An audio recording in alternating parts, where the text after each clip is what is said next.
एक राजा को राजसुख भोगते काफी समय हो गया था। उसके बाल भी सफेद होने लगे थे। एक दिन उसने अपने दरबार में उत्सव रखा और अपने गुरुदेव एवं मित्र देश के राजाओं को भी सादर आमंत्रित किया। उत्सव को रोचक और मनोरंजक बनाने के लिए एक नर्तकी को भी बुलाया गया। राजा ने कुछ स्वर्ण मुद्राएं अपने गुरुजी को भी दी ताकि नर्तकी के अच्छे गीत व नृत्य पर वे उसे पुरस्कृत कर सके। सारी रात नृत्य चलता रहा। ब्रह्म मुहूर्त की बेला आई। नर्तकी ने देखा कि उसका तबले वाला ऊँघ रहा था और तबले वाले को सावधान करना जरूरी है, वरना राजा का क्या भरोसा, मृत्युदंड दे दे। तो उसको जगाने के लिए नर्तकी ने नाचते हुए ही ये दोहा जोर से कई बार पढ़ा। बहु बीती थोड़ी रही, पल पल गई बिताए, बहु बीती थोड़ी रही, पल पल गई बिताए, एक ही पल के कारणे ना कलंक लग जाए। अब इस दोहे का अलग अलग व्यक्तियों ने अपने अपने अनुरूप अर्थ निकाला। तबले वाला सतर्क होकर बजाने लगा। जब ये दोहा गुरुजी ने सुना तो उन्होंने सारी मोहरें उस नर्तकी को अर्पित कर दी। दोहा सुनते ही राजा की पुत्री ने भी अपना नौलखा हार उस नर्तकी को भेंट कर दिया। राजपुत्र ने भी अपना मुकुट उतारकर नर्तकी पर न्योछावर कर दिया। राजा बहुत ही अचंभित हो गया। वह सोचने लगा कि रात भर से नृत्य चल रहा है, पर ये क्या? अचानक एक दोहे से सब लोग अपनी मूल्यवान वस्तु बहुत ही खुश होकर नर्तकी को समर्पित कर रहे हैं। राजा सिंहासन से उठा और नर्तकी से पूछा, एक सामान्य नर्तकी होते हुए भी मात्र एक दोहा पढ़कर तुमने सबको सम्मोहित करके कैसे लूट लिया? जब ये प्रश्न राजा के गुरु ने सुना तो उनके नेत्रों में आंसू आ गए और वह भरे गले से कहने लगे, महाराज, इसको सामान्य नर्तकी मत कहिए, ये अब मेरी भी गुरु बन गई है, क्योंकि इसने इस दोहे से मेरी आंखें खोल दी है। दोहे के माध्यम से ये मुझसे कह रही है कि मैं सारी उम्र जंगलों में तपस्या करता रहा और आखिरी समय में नर्तकी का मुजरा देखकर अपनी पूरी साधना नष्ट करने यहाँ चला आया हूँ। भाई, मैं तो चला।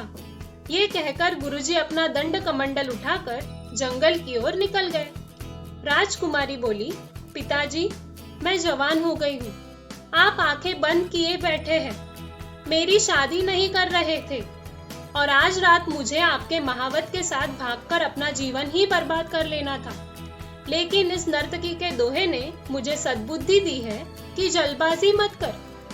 कभी तो तेरी शादी होगी ही, क्यों अपने पिता को कलंकित करने पर तुली है?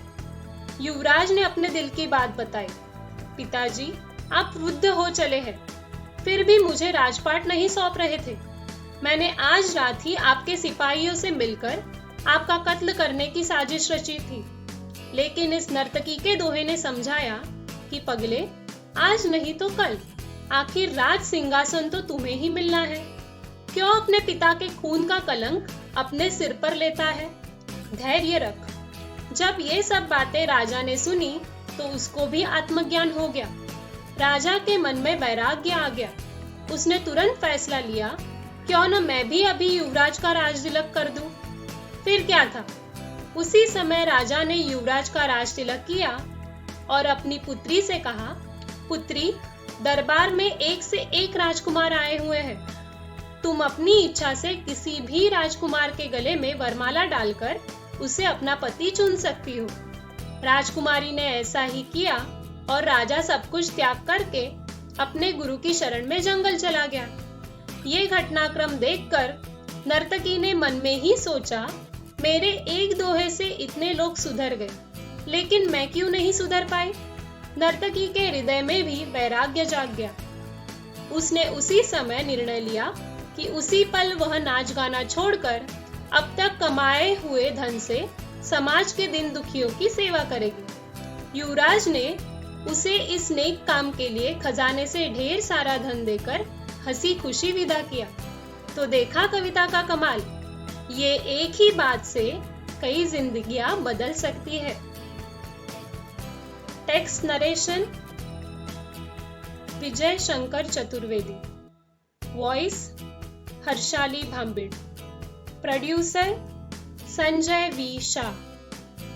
A Mangrol Multimedia Limited presentation.